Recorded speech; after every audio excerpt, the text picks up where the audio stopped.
children, how are you? I hope you all are doing good. Children, now we will read lesson Kalinga War that changed Ashoka. आपने अशोका की कहानी सुनी होगी कि जब कलिंग का वॉर हुआ था तो उसका जो विनाश उन्होंने देखा था, जो नुकसान उन्होंने उस वॉर का देखा था, उसके बाद वो कम्प्लीटली चेंज हो गए थे. उन्होंने उसके बाद से वॉर बिल्कुल भी नहीं किया. वॉर न करने की उन्होंने कसम खा ली थी. Now read the lesson. Get ready. Ashoka, the great Mauryan ruler of the 3rd century BEC, at the height of his conquests, ruined Kalinga but repented to see the carnage. He realized the cruelty of warfare and decided to renounce it. Then he focused on promoting peace and well-being of common people.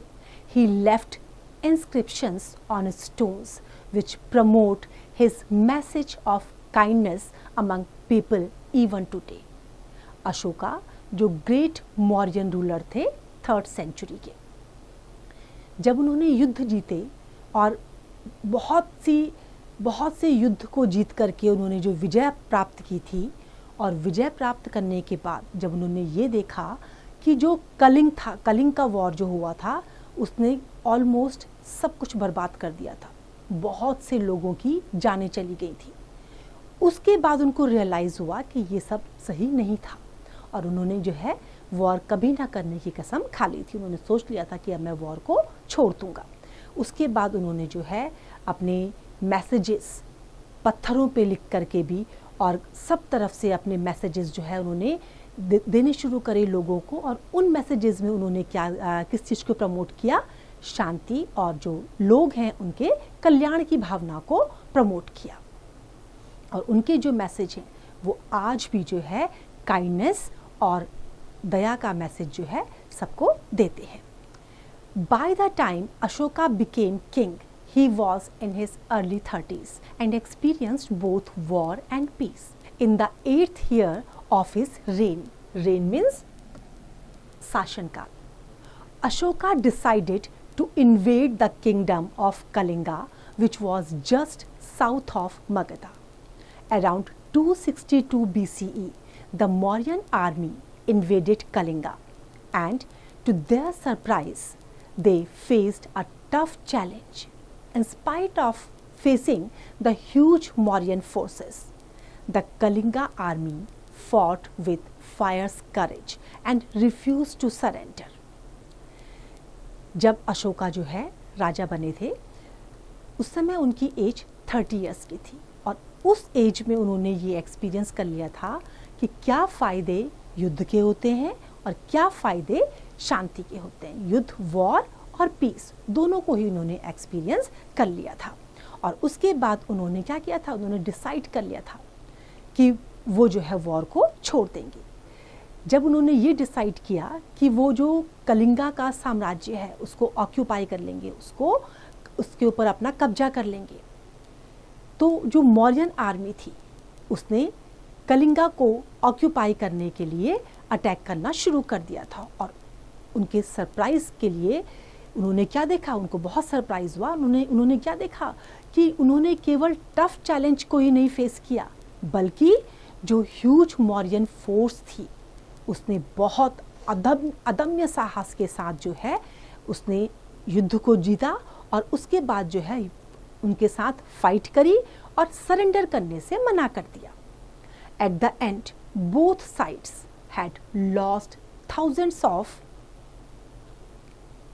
soldiers, horses and elephants in a horrific battle. Horrific battle, बहुत खतरनाक युद्ध. वो युद्ध horrific क्यों था? क्योंकि उसमें दोनों ही तरफ की सेनाओं ने जो है बहुत सी चीज़ों का नुकसान उठाया. अपने जो उनके पीपल थे उनका नुकसान उठाया, जो उनके एलिफेंट्स थे उनका नुकसान उठाया, जो सोल्जर्स थे और हॉर्सेस थे, एलिफेंट्स थे, उन सब का उन्होंने नुकसान उठाया. दोनों ही पार्टीज़ ने, दोनों ही तरफ की जो सेनाएं थीं, दोनों ही फोर्सेस ने ये सब नुकसान उठाया. Ashoka had one not because the enemy had surrendered, but because there were no more men left to fight. कि एनिमी ने सरेंडर कर दिया, इस वजह से अशोका नहीं जीते। वो जीते क्यों? क्योंकि दूसरी साइड में कोई बचा ही नहीं था जिसके साथ वो युद्ध करते, और फाइनली जो है वो क्या बन गए थे? विक्टोरियस हो गए थे। The victorious king stood in the middle of the terrible carnage. Carnage means जब युद्ध में बहुत सारे जो सैनिक थे वो मारे गए थे, बहुत सारे लोग लार्ज नंबर में जो है मारे गए थे। He had wrought in a battlefield filled with the dead and dying and took a close look at what he had achieved. अब जब दोनों ही दूसरी तरफ की जो सेना थी उसमें कोई भी नहीं बचा था, फाइनली अशोका की जीत हो गई थी। जब वो वहाँ बैटलफील्ड में खड़े थे और जो नुकसान उन्होंने देखा, जो युद्ध की वजह से जो नुकसान हुआ था, लाखों लोग, कई लोग जो है मारे गए थे, तो जब उन्होंने क्लोजली जब ये चीज़ देखी कि उन्होंने क्या अचीव किया है, तो उनको बड़ा दुख हुआ। Was this terrible prize worth what he had gained? Ashoka's own words say it best as he wrote in the 13th edict found at Shahbazgari near Takshila. 150,000 from Kalinga were captured. 100,000 were slain and many times as many died. अब जब उन्होंने देखा तो उनको बड़ा दुख हुआ। उनको देख करके उनको लगा क्या ये वो चीज़ थी जिसके लिए वो युद्ध कर रहे थे? क्या ये चीज़ थी जिसका उन्होंने जो युद्ध करा और उस युद्ध का इतना बड़ा प्राइज़ उनको मिला, इतना टेरिबल प्राइज़ उनको मिला? अशोका ने खुद अपने शब्दों में लिखा है कि जो उनका नुकसान था उसका असर उन पर क्या हुआ। कम से कम 150,000 जो कलिंगा थे वो कैप्चर कर दिए गए थे। 100,000 को मार दिया गया था और बहुत से लोग जो है उसमें मारे गए थे। This was just the count of tragedy on the battlefield. Ashoka was also aware of the tragedy and enveloped the lives of the people left behind, of the families who now faced personal violence, death or banishment from loved ones. He was sensitive to the real cost of war, where tragedy spreads far beyond the battlefield, and the one man who lost his life also touches the lives of friends, acquaintances, companions and relatives. Acquaintances जो जान पहचान के लोग होते हैं। अब जो वो बैटलफील्ड था उसकी ट्रेजेडी को देख करके अशोका बहुत दुखी हुए।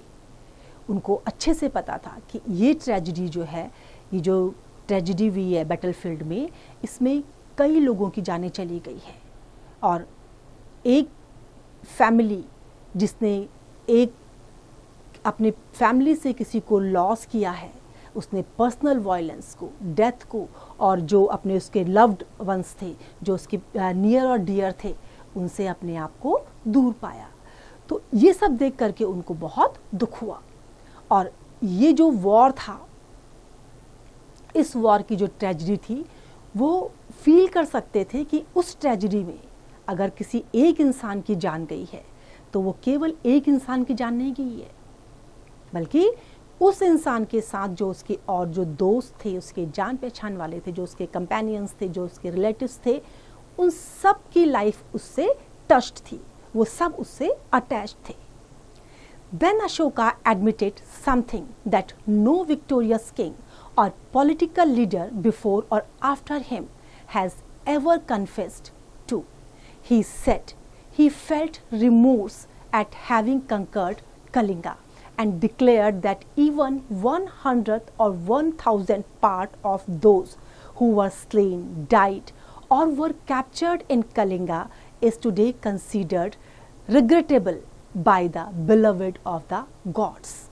अब ये जो वॉर हुआ था, इसमें अशोका ने खुद स्वीकार किया कि किसी भी विजयी किंग ने या जो पॉलिटिकल लीडर है, इससे पहले और इसके बाद ऐसा महसूस नहीं किया होगा। उन्होंने खुद इस चीज़ को रियलाइज़ करा और उन्होंने क्या महसूस करा कि जो वॉर उन्होंने जीता है वो वॉर उनके लिए रिग्रेटफुल है, उस पर उनको पश्चाताप होता है। क्यों? क्योंकि उसमें कई लोगों की जानें चली गई थी, कई लोग कैप्चर कर लिए गए थे और जिनको मारा गया था या जो कैप्चर कर लिए गए थे उनके लिए लोग बहुत ज़्यादा रिग्रेट फील करते थे। जो अच्छे रास्ते पर जो लोग चलते हैं, जो भगवान के बताए गए मार्ग पर चलते हैं, उन लोगों द्वारा जो है उनकी लाइफ में बहुत उनके लिए रिग्रेट फील किया गया। This was not the old warrior Ashoka talking, this was a changed man who was admitting to his mistakes and his thoughts on the futility and tragedy of war. Ashoka curved his words in stone to make sure the message endured and was read by people centuries later. अब ये जो words कहे गए हैं ये वो अशोका नहीं है जिसने वॉर जीता, बल्कि ये वो अशोका है जो वॉर के बाद कंप्लीटली चेंज हो गए थे। उन्होंने रियलाइज़ करा कि जो वॉर है और जो हम एक दूसरे के साथ गलत व्यवहार करते हैं, दूसरे को मारते हैं, ये सब क्या है? ये बेकार की बातें हैं, इनसे कुछ भी हासिल नहीं होता है। उन्होंने अपने मैसेज को पत्थर पर कर्व किया जिसको आज भी लोग पढ़ते हैं। Any other king would have triumphantly celebrated his victory and soon begun planning his next military campaign. Ashoka gave up conquest forever and never went to war again. No other king has given up war after winning a tough battle as Ashoka did. He is unique in this extraordinary decision. जिस तरीके से अशोका ने जीता था, अगर कोई और king होता तो शायद वो अपनी जीत का जश्न मनाता, अपनी प्लानिंग करता कि अब इसके बाद वो दूसरा युद्ध जीतेगा, लेकिन अशोका ने ऐसा नहीं करा। उन्होंने हमेशा के लिए युद्ध को छोड़ दिया। Then Ashoka made a second resolution. He was going to dedicate his life and the huge wealth of his empire towards building a new kind of society where people lived by the rules of virtue and understood moral behavior so that they may enjoy the blessings of non-injury, self-control, equable conduct and gentleness. These principles he called Dhamma, the laws of good conduct and moral living. अब पहला तो उन्होंने क्या किया था? हमेशा के लिए युद्ध न करने का डिसीजन ले लिया था और ये एक एक्स्ट्रा ऑर्डिनरी डिसीजन था उनका। अब अशोका ने जो है दूसरा रिजोल्यूशन लिया और क्या किया उन्होंने कि वो अपनी लाइफ को और अपनी जो उनकी ह्यूज वेल्थ है, उनके एम्पायर में जो उनके पास जो प्रॉपर्टी है, वो किसको देंगे? एक अच्छी सोसाइटी को डेवलप करने के लिए। जहाँ लोग रूल और रेगुलेशन की लाइफ जिए, जहाँ लोग मॉरल बिहेवियर को महसूस करें और उसको अप्लाई करें, जहाँ लोग एंजॉय करें सेल्फ कंट्रोल को, इक्वेबल कंडक्ट एंड जेंटलनेस को। और ये जो प्रिंसिपल्स थे इनको क्या कहा गया? धम्मा। जो धम्मा थे ये क्या थे? धम्मा का मीन्स क्या है? The laws of good conduct and moral living. So the war drums would now fall silent and in every direction would echo the calls of the drums of Dhamma. Echo means गूंजना। अब इसके बाद क्या हुआ? जो war के drum थे वो हमेशा के लिए शांत हो गए, कहीं भी उनकी आवाज नहीं सुनी जा रही थी और जो आवाज गूंज रही थी चारों तरफ वो किसकी थी? धम्मा की। Ashoka was starting a new campaign and leading a new army to fight for goodness, kindness, tolerance and gentle living. Tolerance means सहन करना। तो अब इसके बाद अशोका ने नया आंदोलन शुरू कर दिया था और वो किसके लिए था? कि वो मानवता के लिए लड़ेंगे, मानवता की अच्छाई के लिए लड़ेंगे, काइंडनेस के लिए, टॉलरेंस के लिए और जेंटल लिविंग के लिए फाइट करेंगे। He was laying the foundation of a real civilization. And it was not going to be easy. 2000 years later, the world has still not learned to value what he said, and that is our tragedy. ये जो उन्होंने foundation जो उन्होंने develop की थी, जिस foundation का उन्होंने निर्माण किया था, रियल सिविलाइजेशन की फाउंडेशन को, ये इजी काम नहीं था। 2000 साल के बाद क्या हुआ, जो उनके वर्ड्स थे उन पर अमल नहीं किया गया, उनकी वैल्यू को नहीं सीखा गया, और ये हमारी आज की बहुत बड़ी ट्रेजेडी है।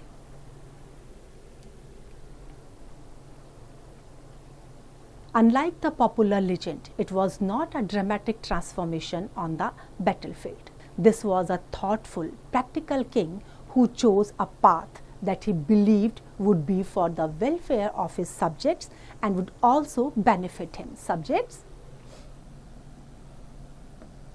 Subjects जो उसके सिटीजन हैं, जो उसके नागरिक हैं, जो ये चेंज था, ये जो चेंज उनके उसमें आया था, ये कैसा चेंज था, एक थॉटफुल, जो एक प्रैक्टिकल किंग था, उनका ये थॉटफुल चेंज था कि वो जो भी करेंगे वो अब अपने नागरिकों के बेनिफिट के लिए करेंगे, और ये उनके लिए भी और उनके नागरिकों के लिए भी, दोनों के लिए ही बेनिफिशियल था। He remained a busy king all his life, very conscious of his duty towards his subjects. He said of his role as a king. उन्होंने क्या कहा कि एज अ किंग उनका क्या रोल है, क्या कैसे बताया उन्होंने, All men are my children, and just as I desire for my children that they may obtain every kind of welfare and happiness, so do I desire for all men. Desire करना means इच्छा करना. This therefore I have done, namely that at all hour, whether I am eating or am in the closed apartments, in the inner chambers, in the royal ranch, on horseback, or in the pleasure orchard, the reporters may report people's business to me. अब उन्होंने क्या कहा कि जो राजा की तरह से उनकी ड्यूटीज़ क्या हैं, कि जितने भी यहाँ पे लोग हैं, जितने भी उनके किंगडम में जो लोग रहते हैं, जो सिटीजन हैं, वो सब उनके बच्चों की तरह से हैं, और जैसे जो वो चाहते हैं कि मेरे बच्चों को मिले, वही खुशियाँ, वही कल्याण वो अपने जितने भी नागरिक हैं उनके लिए चाहते हैं। तो इसके लिए उन्होंने क्या कहा कि चाहे मैं कहीं भी हूँ, चाहे मैं खा रहा हूँ या मैं आराम कर रहा हूँ या कहीं पर भी मैं हूँ, मुझे जो है लोगों के बिजनेस, लोग क्या काम कर रहे हैं, उनको क्या चाहिए, उनको क्या प्रॉब्लम्स हैं, वो मुझे कहीं पर भी रिपोर्ट कर सकते हैं। These royal orders were then carved on pillars and rocks across the empire. Officials were instructed to regularly read them out to the people who were mostly illiterate. What is fascinating? Fascinating जो आकर्षक हो is that the words in each edict are very similar. Also the language is very personal. They are clearly Ashoka's own words. When we read the translation today, it is Ashoka's voice that speaks to us from 2 millennia in the past, full of his thoughts and emotions, his feelings of genuine remorse and the joy of discovering a new path of life. It is like reading of his diary, 2300 years old and carved in his stones. अब जो भी उनके ये royal orders थे, जो ये शाही orders थे, आदेश थे, वो कहाँ उनको कर्व किया गया, पिलर्स में और रॉक्स में, और ऑफिशियल्स उसके लिए इंस्ट्रक्ट किए गए थे कि वो उनको जो है, जो लोग पढ़ नहीं सकते हैं उनको पढ़ के सुना दें। और उसमें सबसे ज़्यादा जो फैसिनेटिंग था, सबसे ज़्यादा जो अट्रैक्टिव पार्ट था वो क्या था कि सारे वर्ड्स सब में सिमिलर थे, सेम थे, बिल्कुल उनमें चेंजेस नहीं थे, और लैंग्वेज बहुत सिंपल थी, अशोका के अपने शब्दों की वो लैंग्वेज थी। और उसमें जो अशोका की वॉइस थी, वो पूरा जो उसमें लिखा गया था वो अशोका के जो क्या थॉट्स थे, क्या इमोशंस थे, क्या उनकी फीलिंग्स थी, और कैसा उन्होंने जो वॉर हुआ था उसके बाद फील किया था, वो सारा उसमें बिल्कुल क्लियरली उसमें डिस्क्राइब है।